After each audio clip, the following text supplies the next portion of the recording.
Hi, it's Ricky of Moshville Times here once again. Now tonight, ladies and gentlemen, we are joined by Hartlepool's heaviest crew, Rumination.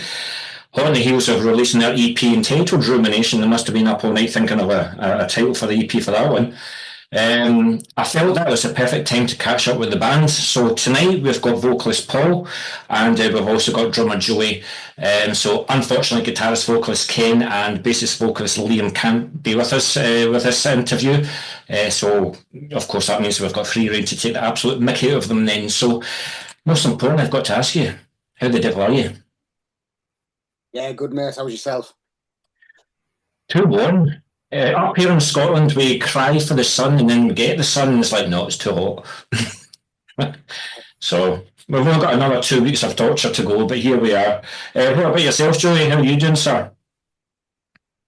Yeah, I'm too warm as well. It's an absolute nightmare. It's like 25 degrees. It's just... Yeah, we're not used to that, really, for me. No, we're not used to this. We're not used to this. But we are not here to talk about the weather. We are here to talk about Rumination and the EP entitled Rumination. But on the heels of performing at Dead of Winterfest 2 in January there, what do you remember from the performance? And with you all now wanting to be in projects so that you can come back every year, that was a wee circle dig at Liam, because we've had 3 separate events and he's been at every single bloody one of them. Sick of the sight of them, you know. So what do you remember from Dead of Winterfest 2?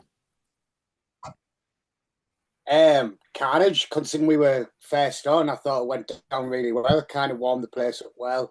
We had a few little things planned which didn't go to plan because of the weather. Our friend Hamish was going to come and do some vocals with us, so we ended an impromptu kind of random fan out the crowd that ran on stage and grabbed the mic. So, but yeah, all in all, it was for our first show's Rumination. It went really well, I thought.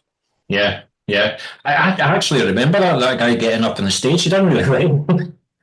So I would get this guy in. I just literally went, oh, if anybody knows the lyrics, sing along. And then I looked in the front row and some guy was singing word for word. And I just went, grabbed the mic. He went, me. And I went, yeah, get the mic. And he just fucking legged it on. And then he started screaming. I just remember looking at Liam going, oh, he knows it. Yeah, that's something that I just wish I can do what you guys do on stage, because that's something that guy will remember for the rest of his days, you know. So absolutely brilliant stuff. But yes, correct me if I'm wrong, but would it be right in saying that maybe in 2024 there was an opportunity of getting Donna Chaos back, but when you realised when you all got together, the music for Donna Chaos wasn't the same. It was maybe a wee bit more of a different style, so you thought, we need a new band here, let's form Rumination? Not entirely true. So what had actually happened is Wise Guys Promotions from Glasgow. We were good friends with them. Yeah. Gillian contacted us saying, we're going to do, I think it was Gareth's 50th. We're going to have like a reunion night at the 13th Note.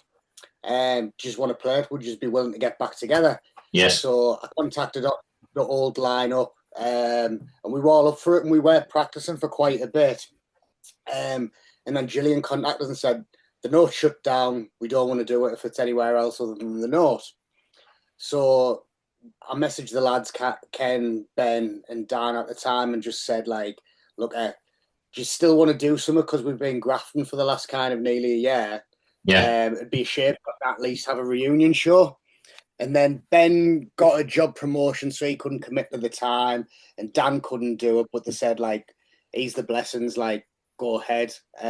Speaking to Liam at a gig, he went, I'll play bass for you. So Liam came play bass, and then Liam introduced us to this little twerp. And that's how Joey got in the band. Hi. I think you still need an audition twice, though. Sorry? I think you still need an audition twice, though. Oh, we did. Just so we could look at his face again, them rosy red cheeks. Oh, yeah. How easy or difficult was it for you, Joey, to say yes to like coming into the band? Did you have other projects going at the time, or were you actually sitting waiting something to happen? So I was at the time, and still I'm in another band called Desolation. They're like a groove metal band from Darlow. and we played shows with Liam's bands before, like Volga and everything like that. Yeah. They asked us originally to join for 2 shows, the one for Slamfest and then Volga Fest as well. Those were like 2 shows that Dawn of Chaos were going to do as like a reunion thing. Yeah. And I'll be honest, I probably won't have joined if I knew that they were planning on like continuing on after that. The thing that made us say yeah was, oh well, it's only 2 shows. I'm helping a mate out. It's something a bit different. Yeah. So I thought, oh yeah, well, I'll give it a go. But like by the time that I knew that they were planning on continuing on with that, I'd sort of been in the band for a while already, and the stuff that we were writing and just the way that everything felt, it just felt really good. So it sort of it I was sort of eased into it really. Yeah. But they were very clever with how they recruited me. Quite svelte. Lots of loot ease them in with. Oh yeah, probably. But yeah, we actually got asked to do Dead of Winter as Dawn of Chaos, but it was like we didn't really want to kind of beat a dead horse. Like Dawn of Chaos is an old band. We're doing another version because there's been that many versions of it. So we just decided to start writing as a new band, and the stuff we're playing now is essentially the direction we're going in. Kind of a two-edged sword, isn't it? It's kind of like the end of a legacy, but maybe it's a new dawn as well, you know. So, New Dawn of Chaos. That's it. Yeah, I didn't even realise I said that. But yeah, Joey, I was just thinking of yourself back at Dead of Winter as well, you know, like Paul's got it easy, he just screams into a microphone and stuff like that, but it's you that's got the brutal bass beats and the double bass and things like that. You've got the stamina of a king. That's what I remember. Very much. It's you've got to learn how to make the big the small, so to speak. Like every motion counts. You've got to really know what you're doing to be able to get it all into that half an hour. Like I would keep him in the band, Paul. He's a good guy. I would keep him in. But yeah, so with new Rumination then, and you're saying that you're kind of writing stuff for like a year. How did it feel to finally get the new music out there for the masses to hear and let everybody know what Rumination is all about? Yeah, it was good. To be fair, we still played a couple of Dawn songs as well as the Dying Fetus cover. Mainly just because we didn't have a full set yet, but we actually wanted to do some Dawn songs as a nod towards that original gig we were going to do in Glasgow, and we've more or less now got our full Rumination set ready and raring to go. Yeah. So it was good to kind of like because it is a different style. Like when we started talking about writing, it was like what kind of direction we want to go in. Like the stuff I was writing, I was thinking more like Gorgasm, those type of bands. Yeah. So yeah, but there's some like old school that keeps kind of creeping in now and then because Ken's a massive Cannibal Corpse fan. So every now and then we have to like, Ken, stop doing a hammer on and a pull off like Trent Pickett, or we have to like just guide away from that. But yeah, we don't go too far into the kind of riff salad brutality, and we still try to keep some groove in there and still try to write songs essentially. That's just 100% ticks all my boxes. Like, if you give me an album and it was 30 minutes of blast beats, I'm like, nah, you're okay.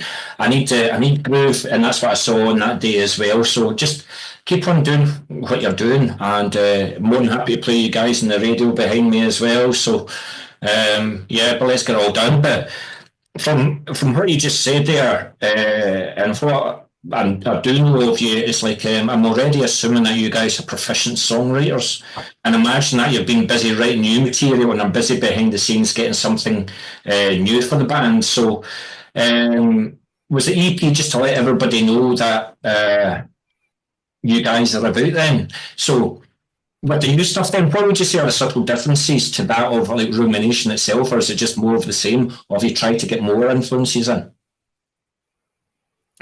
It's a lot faster. Yeah, definitely a lot faster. Probably the only compliment I'm going to give to Joy, like every time I'm on Atom, he does step it up, like, because I'm the little kind of dictator with a whip in the corner. Yeah, 'Cause I quality don't have to play control. it. I'm just the muse. I don't have to play it. I just boss them about. Yeah. But yeah, definitely a lot more faster. I'd probably say there's a lot more like technicality in there in terms of sweeps and stuff. Liam's playing some ridiculous bass sweeping, isn't he? Yeah. Oh yeah, he's off the wall. But then, Who would you say is bringing all this in? Where's all the technicalities come from? Where's the extra speed coming from? Is there one particular member that's bringing it in, or is this more of a collective effort, would you say? I think it's more of like a collective evolution. For me personally, I've been learning new techniques and stuff like that just out of necessity, really, because you can't keep up. You can't do like full leg motion double bass patterns when it's 250 beats a minute. It's just not possible. Yeah. So you do have to kind of, go in the gym a little bit, so to speak, and figure out what it is, how to get it to where it needs to be, basically. And I think it's all of us just sort of egging each other on a little bit, really. Yeah. Because one person will say, "Oh, it's quite hard, that," and then the rest of us will take the mick, and then they'll come back like the next week with something even more difficult, and it just keeps on going like that. It's if you get four blokes together, there's always going to be some sort of level of competition, really. And I think it's just that it's as old as time, to be honest. Everything just keeps on getting pushed further and further. Hashtag dick swinging. Yeah, proper. The more I'm listening, the more I'm feeling sorry for you, Joe, because it just sounds as if they're just testing you and pushing the boundaries and pissing you off all at the same time. Or do you welcome it? Well, that's exactly what it is, Ricky. Oh, well, that is exactly what it is, but I do welcome it. It's been really fun sort of seeing how far I can push it. Because I've been a fan of heavy, brutal music for probably about a decade now. Probably for longer than I haven't been. Yeah. But I've never really had the chance to really sort of flex those muscles and apply it like in the real world. Obviously, you can practice all you want like in your front room, but it's not the same as playing it live. But if I wasn't in the band that was doing that sort of thing, I never really sort of saw how far that I could take it. Yeah. And there was definitely quite a lot of doubt at the start. But I think if you want to do it and you've got three people that are sort of counting on you being able to do it, you find a way. So it's been nice to sort of prove to myself that I can, because I never really had the opportunity to, or really had the reason to see how far I could push it before. And it is fun to be able to take the mick, really, with some of the parts. Well, you nearly made me cry there. That was really quite emotional, that speech there. So, all good. No, good. But this one's really for yourself, Paul. Like, how does it feel to have it at this stage and writing songs to be released, especially when there must have been times where you must have thought, this isn't ever going to happen again after Dawn of Chaos? The Dawn of Chaos thing was part of my own choosing, you know what I mean? I kind of did think I'd put that to bed. And started going to some gigs again. Like the Manchester scene's booming at the moment. So I was travelling down there, meeting up with some friends I hadn't seen in years, and then kind of got the taste. Me toe was getting dipped in the water again.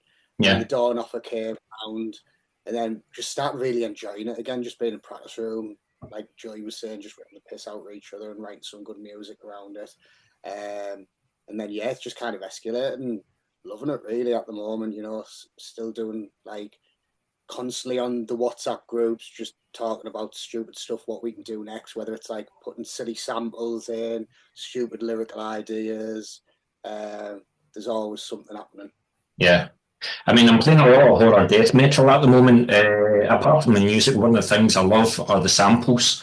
Some of the things that they said in the 60s, 70s, and 80s movies are just funny as, so keep bringing them in. Well, worst one so far was Laid in Bet. So we've got a song called Automated Insurrection on the EP.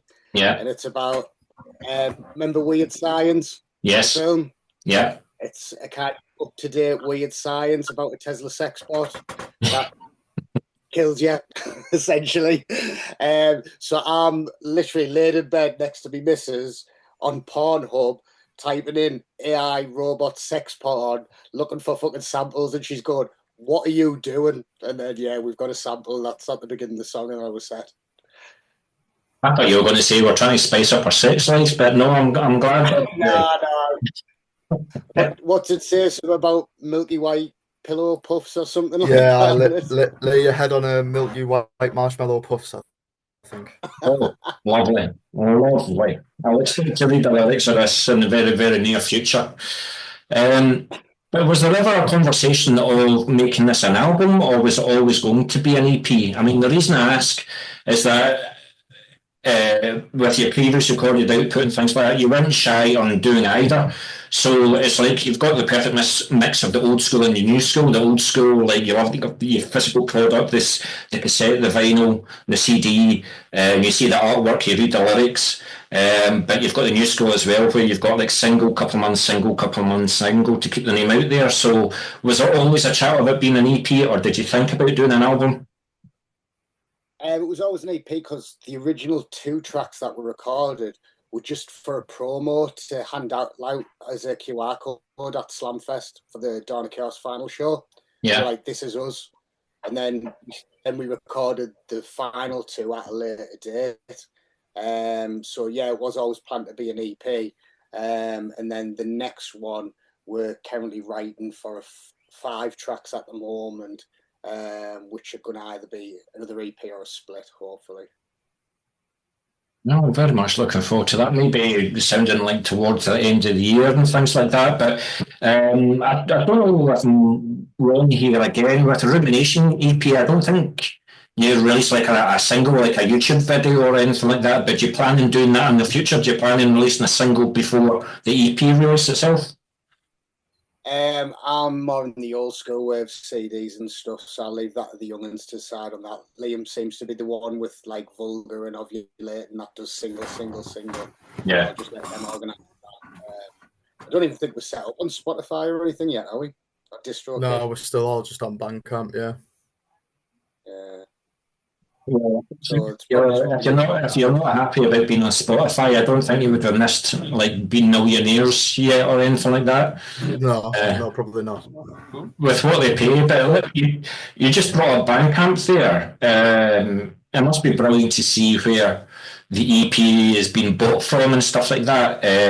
Where you can see like where listeners are listening to it and stuff like that. So it must be absolutely brilliant to find out that you've got fans in, I don't know, Indonesia or Chile or something like that. It must be brilliant. I mean, I don't check stuff. I don't know if Joey does because I can just about use it. I do get a kick out of it. Seeing where people are from and everything. You do sort of, I wonder how like they hear about it. Yeah. Do you know what I mean? We've only ever really played as far down south as we've gone is Manchester, which is still the northwest. Yeah. And there's people like in London and stuff buying like a physical CD, and you just think, how do you know who we are? Yeah. No, it's absolutely brilliant. I was an interview a few weeks ago, and they sold a CD to Chad, the country Chad. So it was like, fair play, man, fair play. But for those that are new to the band, then how would you say your new songs compare to that of Rumination? And do you think you're finding the sound that you've been looking for with Rumination with the second release, or do you think it will just keep changing and progressing all the time? Like, do you already foresee this is faster? Do you see the next release being even faster than that? Or do you want to become a death doom band and just forgive Joey, give him some leeway and stuff? It would be a lot easier for me. Definitely not many leeway. I think we've definitely found our sound now, haven't we? Like, I think we're kind of getting structured with, like, you got your fast trend pick and race, your heavy slams, then some like technical sweeping in the middle. I definitely think we've probably found our sound, and I can just see that evolving continuously. I can't see us ever going in the like brain drill where it's just constant sweeping. I think if the technicality side's probably going to stop at like the Dying Fetus where it complements the song. Yeah. But yeah, I think we've probably definitely found our sound now, I'd imagine. Yeah. Yeah, I would agree. Like in terms of like the drums and everything, I'm looking forward to recording this new EP, just because there's a bit more separation between my drum sound now in Rumination and what it was for the first EP. Yeah. Because I was still sort of finding my footing with it, really. Like since then, like triggers have come into play, heel toe. I've got a new snare, which is like 90% of the drum sound anyway, really. So I'm looking forward to hearing how it translates to a proper studio recording. Yeah. And as well, like with even like the guitar and stuff like that, Ken's pedal board's gotten a lot more streamlined, and there's a lot less faff on these days, and it is sounding massive, to be fair. So I'm really looking forward to hearing how it translates. I definitely think it's an evolution, but it's also kind of more of the same, but just a lot more refined, I would have said. So it's Ken the peak of the band, is that what you're telling me? He's got like 30. Yeah, definitely. Right, I see. I'm not far behind, but yeah, we do both love our He's got about equipment. 40 BC Rich guitars, hasn't he, in his house? Yeah, for sure. This is just getting into my head, but I know it's only been like a few months old that it's been officially released. But is there anything that you would love to go back to the EP and change? Like, is there anything that you would tweak? Or are you perfectly happy that that's a chapter at that time of Rumination? Leave it. The second two songs that we recorded, I actually was just getting over a chest infection. So I'm not happy with my sound there. It's slightly different to the other two. Yeah. That's probably just me being anal about it. But yeah, that'd be the thing for me, my vocal sound. When you record the last two songs? Cool. Yeah, because we were like pushed to a deadline as well to get it out before Dead of Winter. So that was the idea. We were trying to get it out so Kendo could release it at Dead of Winter. So yeah, that would be the order thing. Yeah. No, fair play. What about yourself, Joey? Are you perfectly happy with the release? You wouldn't change it? With the release, I'm pretty pleased. Yeah. One thing that I would change, and this again is just being properly anal. We had Neil from Grind Farm Studios do the mixing and mastering for us, but it was all recorded like in house. Really, we recorded it at the studio in Hartlepool. Liam engineered the drums for us, so we were all like setting up the mics on the kit like ourselves, basically. Same with the guitar and the vocals. It's all self-recorded at the studio. So the first two tracks that we did, so it was recorded in two halves essentially. We had the first two tracks, and then we hadn't even had the other two songs fully written yet at the time that we recorded the first two for the demo. So when we'd recorded the drums, we didn't mic up all the cymbals, so we just had like a stereo pair of overheads. And some of the feedback that we got from Neil, and he was spot on to be fair, was that you should mic up all of the cymbals individually. It just gives him a greater level of control. And I think the last two songs on the EP sound a lot better for that. But as well, he kind of had to make it so that it was still like similar to the production of the first two. So if I could go back, I'd spot mic all the cymbals. The parts that I play like in the practice room live when we run through the set and stuff, because I can play more notes in the same amount of time, I do tend to do that. But I think it's a nice, like you say, it's a nice little snapshot of where I was at the time, where we as a band were. And I still don't think that it's not bad. I'm not slacking either. But I'm definitely a lot better of a drummer now than I was then. But it's nice to be able to have that like evolution be tangible, and you can go back and hear what it was like back then to what it's like now. I wouldn't want to go back and re-record. Yeah, 100%, 100%. But Billy keeps on talking about all the microphones over his cymbals and stuff like that. Why don't we get him a wee microphone in his drum kit so that he can become the death metal Phil Collins and do some vocals for the band? We're definitely not doing that. That's Harty's forte. Nah, you can get a few notes in if you want. Get a falsetto in, I reckon you can hit one. Oh, I could hit some falsetto. Like I'll do it on the EP, but just not live. You're saying that you're playing too fast. I don't know. But you kind of touched on what I was going to ask you next. Is there anything about the way you're recording the EP that you'll continue to use and have a settled formula? Or are you quite open to finding new studios, new experiences? Or do you think you've got the formula that you're happy with and you'll stick to it for just now? The next one, we're actually going down to Northampton with Neil and doing the full thing in-house with Neil. So he's got more level of control over it. I've known Neil for over 20 years when Dawn used to play with Gutworm and stuff. So, yeah, he's a great all-round musician. So he'll obviously be able to add something different, pick a few little pointers out and things, especially vocally because he's a great vocalist. He's actually a vocalist, not a noisemaker like myself. So, yeah, I think that'll probably enhance the sound as well, having Neil in-house, just giving us a few little pointers along the way of what we couldn't. So you see him being the fifth member of the band? Don't know about that. Like, it's bad enough doing with 3 people. Yeah. What are his comments though? Like, does he say to you, Paul, do you really want that, or do you think you should do that again, or are you happy with that sound? Does he say wee things like that, and you know that he's not happy with us? Yeah, basically, yeah. So that type of things. There was one on the recording. We sent him down. He was messaging me over, like, what were you trying to go for here? I'm just mixing it in, this, that, the other. So we were even doing little things like that over messaging. And yeah, it worked well, to be fair.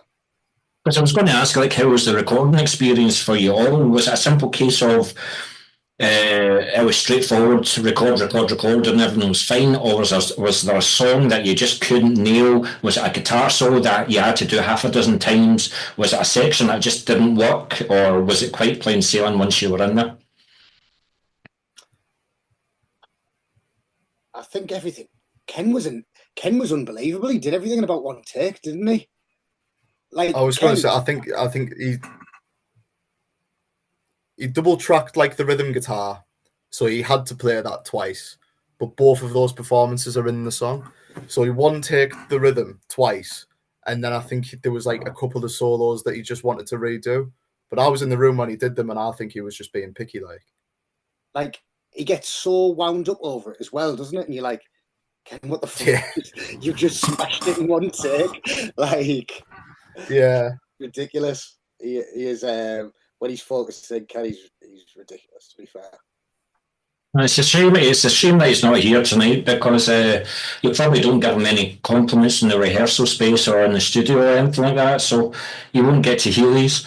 But Joey, what about yourself? Was it quite straightforward for you? Yeah, it was pretty decent. I bought myself an electric kit to practice like the songs, basically, just because I knew quite quickly that I was going to have to really sort of practice a lot more than what I was to get them to where they needed to be. So it was all right, to be fair. I mean, I really love playing the songs. I really love all the songs on that album, and I love playing drums. So it's easy enough to practice. It didn't really feel like it at all, to be honest. It's just sort of what I do. I come home from work and I'll go in the front room and I practice and then go to the gym after that, and then it's basically time for bed after that. But I'm quite happy with that. Some people might think that it's boring, but I wouldn't have it any other way. I think my life's mint. He's forgot. He's a machine. He's an absolute machine. What are you saying, Paul? I said he's forgot to talk about his 4 litres of Pepsi Max a day and his like 2 kilos of salt he has a day as well in that kind of daily routine. Yeah, that's all mixed in just as part of it. Well, it's working. It definitely works, so stick with it. Oh, yeah. Can't argue with the results. Absolutely. But Paul, recording the same vocal lines over and over again, and maybe over a short period of time for the EP, do you go through some vocal techniques before you start recording, and what rituals do you have before you go on stage? Just I'll pop a vocal zone in. do a few little warm-up kind of growls, and that's about it, really. I have actually been looking up some proper warm-up techniques recently, because I do think, like, death metal is, especially death metal vocalists, are pushing the boundaries at the moment when you got, like, Will from Lorna Shore. So I think, like, just being in that comfort zone of doing low gutturals all the time, you're now having to step outside the zone and have not warming up properly or not doing correct technique is definitely a recipe for disaster. Like, I even know now from when I was younger, like, I can't do highs no more. I must have so much scarring of the throat of doing vocals when I was young and shouting. So yeah, it's something I'm very conscious of now.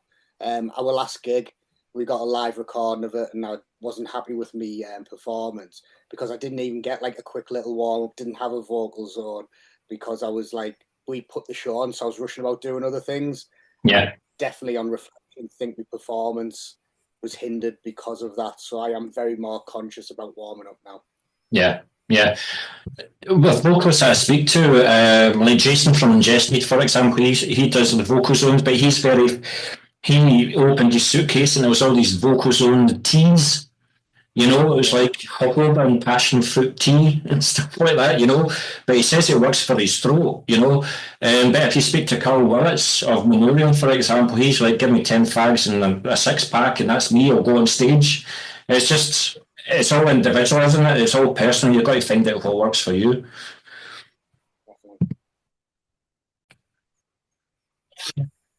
That's great, guys. Thanks very much for coming back on. But we're going to carry on with yourself, Paul, being the main vocalist of the band. One of the things I did love about Rumination was the fact that you had a good couple of vocalists of the band. I think it's only Joey that isn't. But we'll need to change that. Like I said, we'll need to make him the death metal Phil Collins and get that mic on right in front of him. But we need to do that. But with you guys sharing vocal duties, though, do you, Paul, write all the lyrics, or do you welcome contributions from all the members of the band bringing lyrics to the songs? At the moment, I'm writing all the lyrics, but I'm always putting them in the group. What do you think of this? What do you think of that? And then, like, I get opinions of, like, I wouldn't use this word, change this here, change this there. I've got no issues if, like, any one of them wanted to write a song. But yeah, at the moment, it's just mainly me.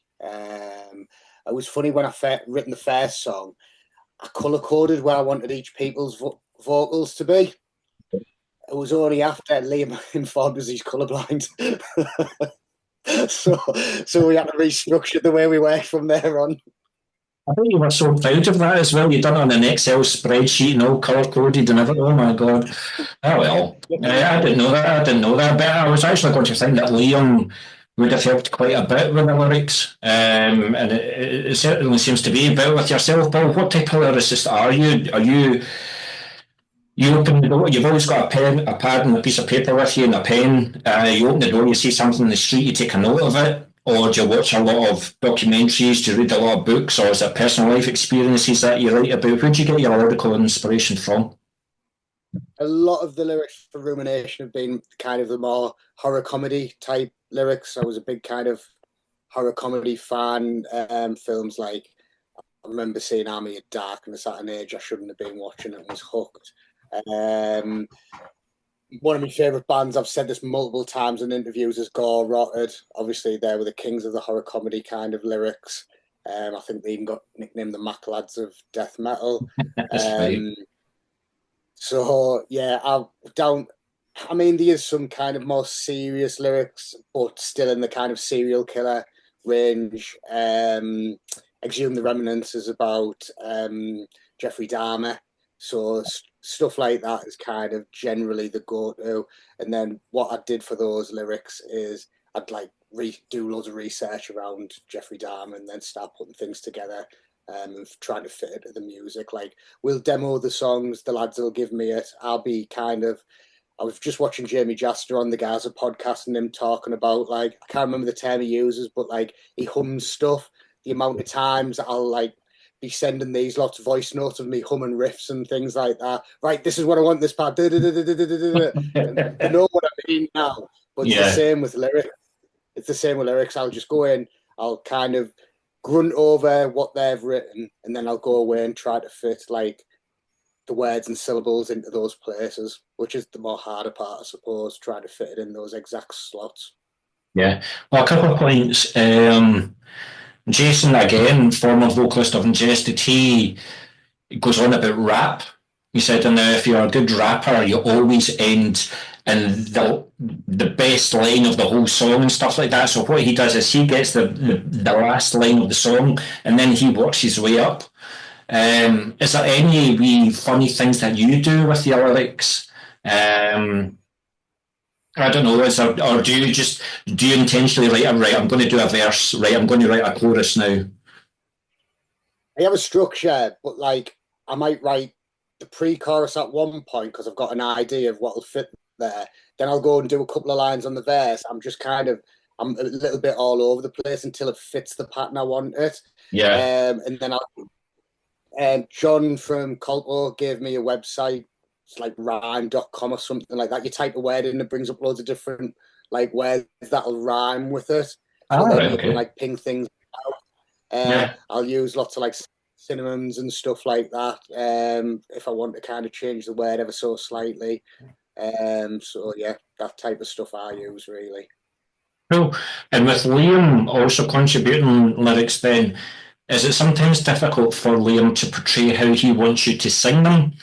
Or if you were to get two lines from him or something like that, he knows exactly, you'll just nail it like that? At the moment, Liam's, like I was saying, what we've written so far, I've written all the lyrics, and then I'll put the lyrics, and people go, change this word, change that word. There's no one's really written kind of structure at the moment. Yeah. Yeah. Well, maybe that'll come in the future. Like you say, though, you will commit because doing lyrics is it's an art form in itself. You know, it's not easy just putting pen to paper. You know, it's got to make sense. It's got to tell a story.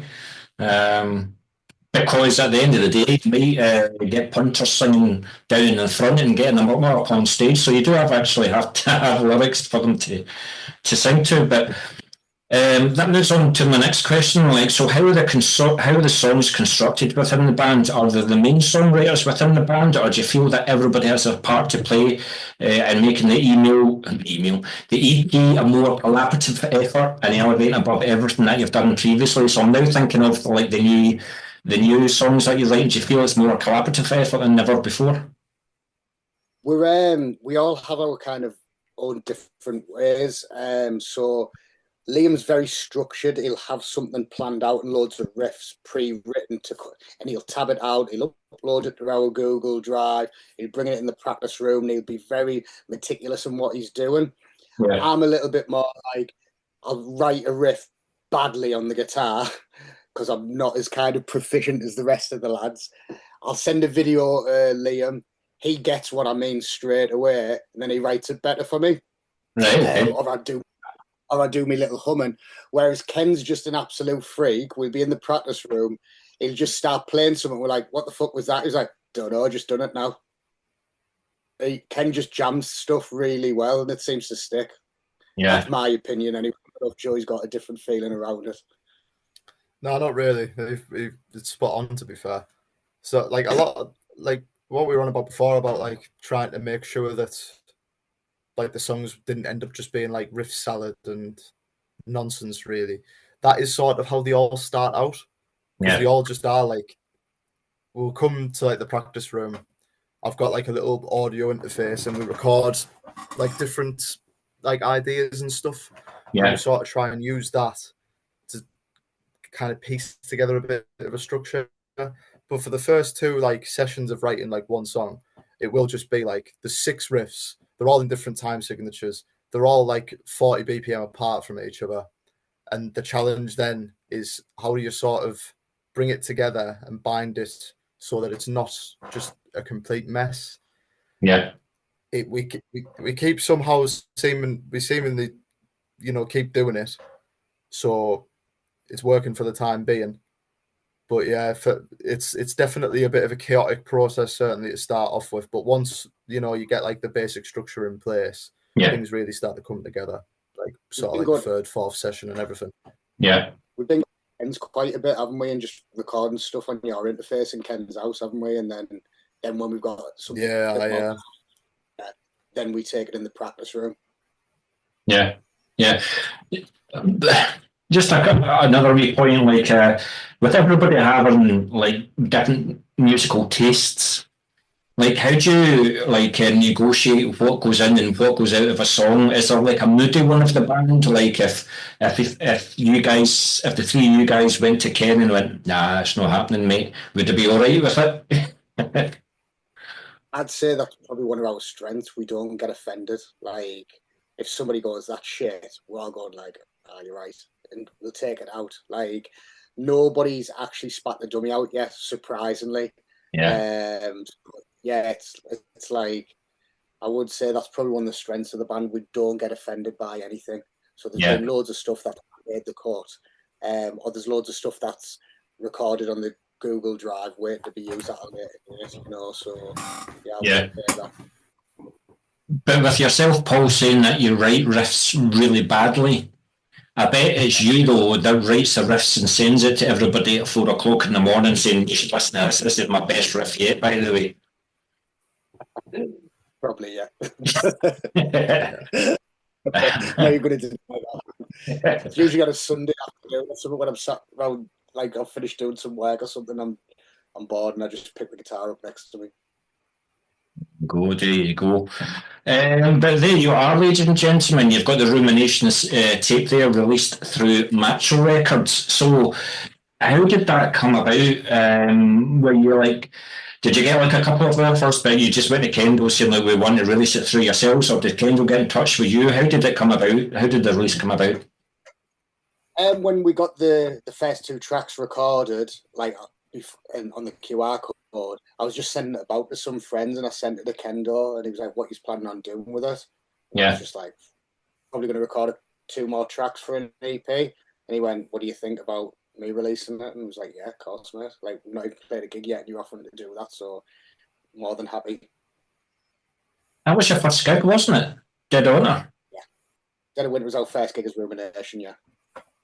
And what a bar we set, because I think you were on something, what was it, 12:30 or something like that? You must have thought, oh Christ, we're coming all the way up here and we're going to be playing at 12 o'clock and there's going to be nobody there. You were surprised. I've always known Glasgow's had a good scene, so I knew there'd be people there. I think it was more the thought of how will we go down being a bit more on the brutal side as opposed to like the old school death metal side. We were thinking, will we be accepted? But yeah, it went down really well, to be fair. Well, certainly went down well with the merch on the day as well. But talking of the visual side of the album, the artwork for the EP, so who done the artwork for you and what information did you give the artist? Did you say this is what's in my head, or did you give the artists all the songs, all the lyrics and say, right, there you go, you do what you want, or this is what's my head? What did you give them? So it was Bozza. It was Bozza who does the Dead of Winter artwork. I contacted Kendall and said, you know, any artists? The guy we were going to use is not free now, and he gave us Bozza's contact. And I just basically said to Bozza, this is the idea we've got. We want Easter eggs of each song in there, and then basically what came out. So there's some Kellogg's cornflakes on the table. I don't know if you've noticed that. Yes. So Atonement for Sins of the Flesh was actually about John Kellogg and the hideous acts he used to do around kind of his anti-masturbation crusade. So yeah, there's loads of little Easter eggs in there. Obviously, there's the sex spot we were talking about earlier. She's on the couch. Yeah, I noticed that. Yeah. I love that kind of thing, though. I love that kind of thing. And it's just what's happening up here in Scotland. Just that is probably over the UK. Like DIY or die. Use local artists. I mean, up here in Scotland for the first time in decades, we've now got our own vinyl press plant. We've got Seabass, you know. So, is it just released on cassette at the moment, or is like The way the internet works, you might get some obscure Mexican label saying, like, we want to release it on CD. So we self-released the CD on a digipack, and then it's just been re-released on Wasted Existence Records. Excellent. And that's John, who used to be the old Grind Ethic Records owner. Yeah. He's got a new label now called Wasted Existence, and he's re-released it.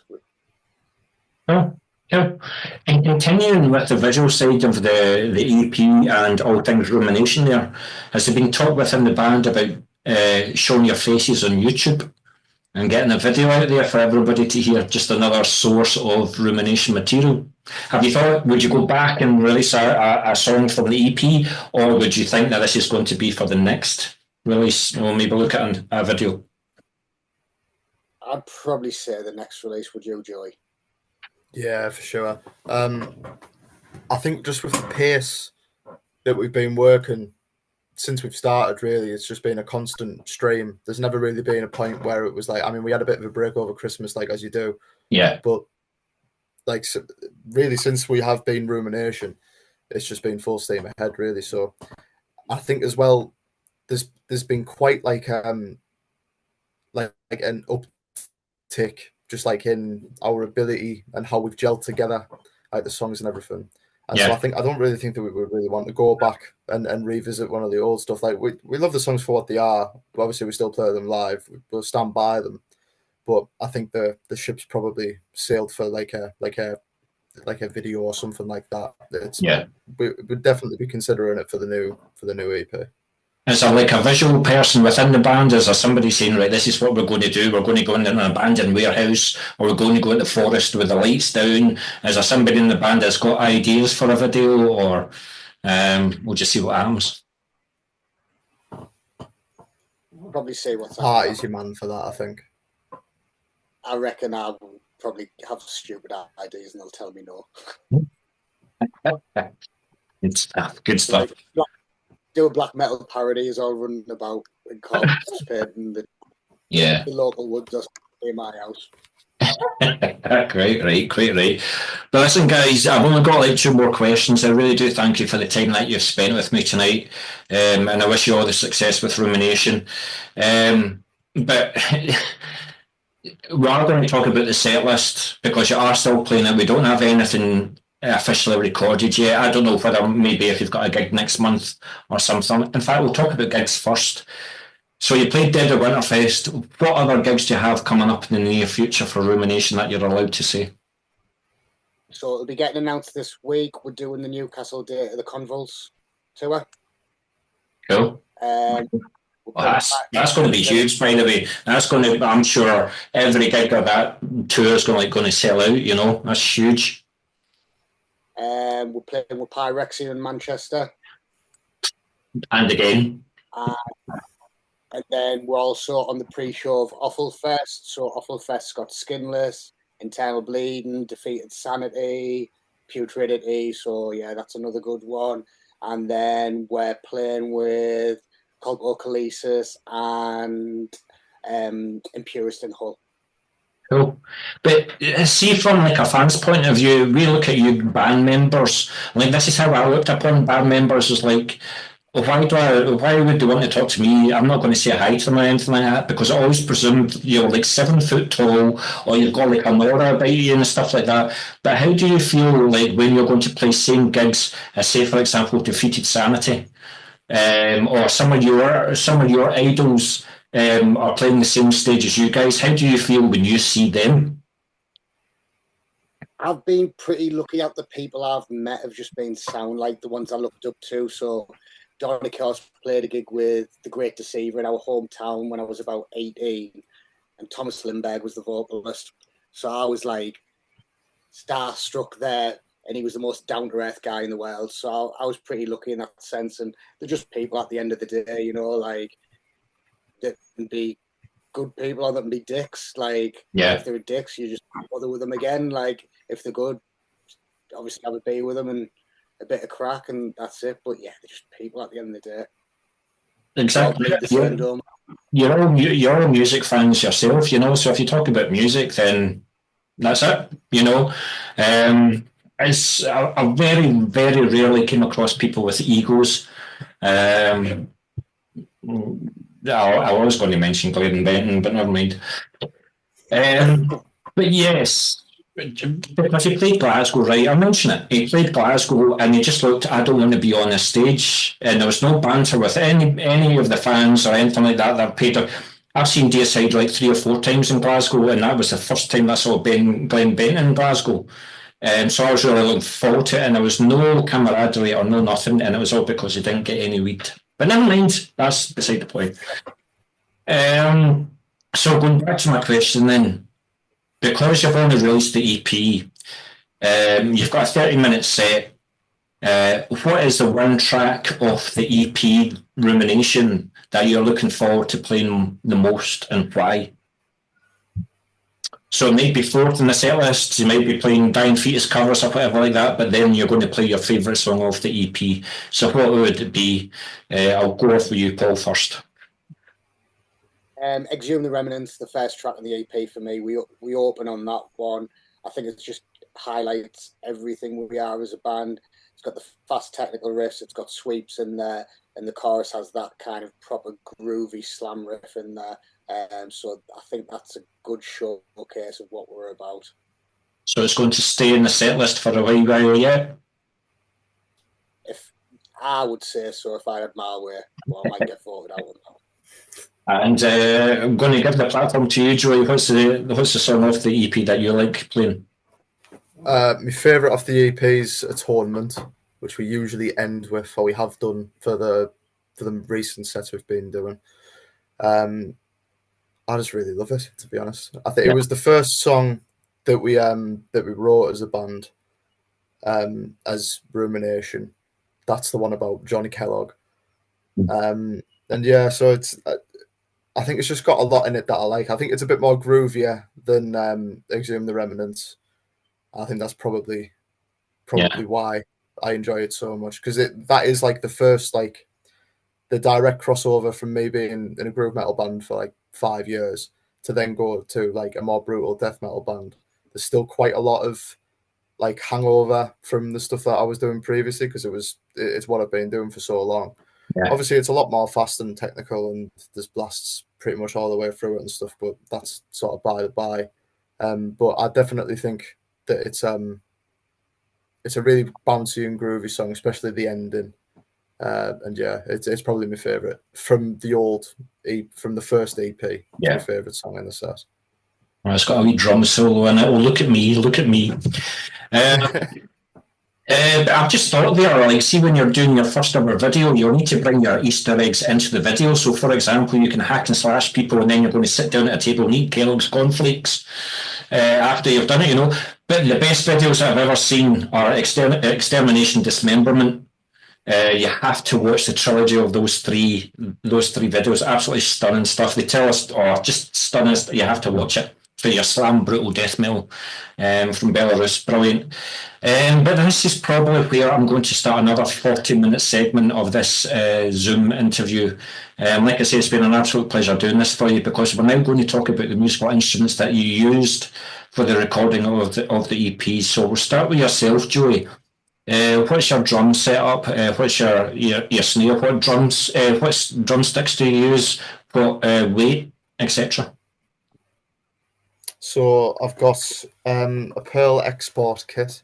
It's 22 by 18 bass drum. You're testing me here, actually. It's 10 by 9 tom, a 12 by 10 tom, and a 16 by 16 floor tom.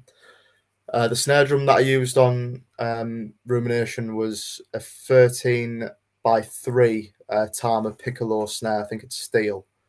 So was that specific for that release? Had you tweaked the sound of the snare to get the sound that you wanted for the EP, or is this what you've always? It was just sort of tuned. I always crank my snares just because I like how it cuts through a lot. Very influenced by Joey Jordison and that kind of sound, like a very ringy, open sort of metal snare drum. What was that? Go on, sorry. Yeah. I want the Lazarus Rick snare. It's a bit more like that for the newer stuff. I've got a Sonar AQ2 now. That I sort of bought that specifically for rumination. It's a bit smaller. It's 12x5, still steel, but that's really, really, really ringy. So it's a lot more suited for the slam stuff. I use tiume Dynasync pedals. I've got on triggers for my kick triggers. They're mounted directly to the pedals. I use mostly Sabian cymbals. The AAX line is what I normally use. That's when I've got them and I haven't cracked them to bits. I think that's about it, really. I use ProMark sticks and Evans heads pretty well exclusively on tops and bottoms. I like ProMark 5B forward sticks, especially for the faster stuff. I think it's got a really nice sort of forward weight. Yeah, and I think I can get like a lot more energy with a lot less effort using those. And 5B I've used for a good long while. I used to have 2B sticks, but I think it's just a bit much. I think that was probably why I was cracking so many cymbals. So I switched to 5B. Stuff, man. He knows his stuff. I've got like Andy Whale's drumsticks here, and it doesn't actually tell me the frigging weight of them. I was going to prove a point there. That'll be the end of that. But yeah, I thought it would tell me the way. But like you say, I've heard all sorts of drumsticks and stuff like that. So it's whatever works, and what you're using certainly does seem to work. So thank you for that. Thank you. He knows his stuff, Paul. He knows his stuff. Now to move on to somebody that doesn't know their stuff, because I'm looking at yourself, Paul. When it comes to vocalists, then did you do like your research into like what's the best microphone for you? What was the best sound, or you just give me an SM58 and I'll fucking sing into it? Yeah, I don't even have my own. I just show up and give what the venue gives me, really. What about the studio? What did you use for the recording of the EP? Was it Liam's? It was Liam's, yeah. So basically, it escapes me. We went set up a little corner in Ken's house, didn't we, with a load of sheets around me, and use whatever I could with, basically. Yeah, properly DIY. That was actually Neil's idea, though, wasn't it? Yeah, he said fling the mic guard in the bin. He said because the shit. Told me to step so many feet away from the mic and hang towels around me. Okay. They did the job. Well, it worked because it's a great quality recording on the EP. So, yeah, thanks very much, guys. If the guitarists were here, they could tell us all about the pedal boards, but thankfully they're not. But yeah, so if you want to get it, ladies and gentlemen, there's the Rumination cassette there. Get it through Macho Records and the record label that Paul mentioned for the CDs and whatnot. So already been repressed. So it sounds as if it's going down very, very well in the UK Underground especially. Next Thursday, I am having a UK-only death metal radio show. So I will be playing a Rumination song off the EP. Do you have anything particular you would like me to play? I'd say Exhumed. Yeah, I'd say Exhumed as well. It's probably the best showcase from that EP, certainly, of what we're about. Excellent. Excellent. I will add it to the list that I have. It's been an absolute pleasure talking to you guys. And hopefully you can cross the border sometime very, very soon. But just be aware, though, there is this wall. It's 1.5 feet tall. I don't know whether we'll let you back in again, but if you can climb the wall, then we'll consider it. But if you do come over, then you're more than welcome to come up to Glasgow again. Well, Joey went the wrong way, and we said we'll meet at the service station, and Joey went on the southbound one while we were waiting on the northbound one, so he might not make it. I will do eventually. I managed last time. Can I just do a little plug? No, good stuff. Just anything that wants, like anything to say about Rumination, what we should look out for. Can I just do a little plug, please, Ricky? You my friend, some jack there before you asked the question. My friend Hamish Maguire, his son was born in October 2024 with a congenital heart condition, and he had to have open heart surgery.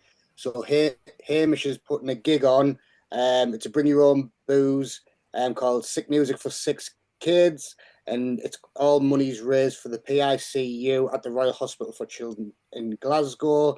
And the lineup's going to be Scott Jura, Laceration, Inequitous Savagery, Operation, The Word You Told Me Not to Say, Destroyer, and 2 other bands. I'm coming up to that one, and that is on June the 14th, and it's going to be at the Audio Lounge. No, exactly who you are. Do me a favour. Get Hamish to get in contact with myself or write an article on Moshville Times and get the word spread about that gig, because from what you're saying, every penny helps. You know, it's an absolute crime what can happen to people so young that haven't had a chance yet. You know, so it's absolutely a worthwhile cause. So please get them to get in touch with me, and we'll take it from there. And yeah, we'll do everything that we can to promote Rumination as well, because you guys definitely deserve promoting. So, as I said before, absolute pleasure. And hopefully it won't be long until we talk again when the next EP is going to be released. Cheers, mate. Appreciate that. You're welcome. Lovely stuff. Cheers, Ricky. Thanks. Cheers, Joe. Thank you.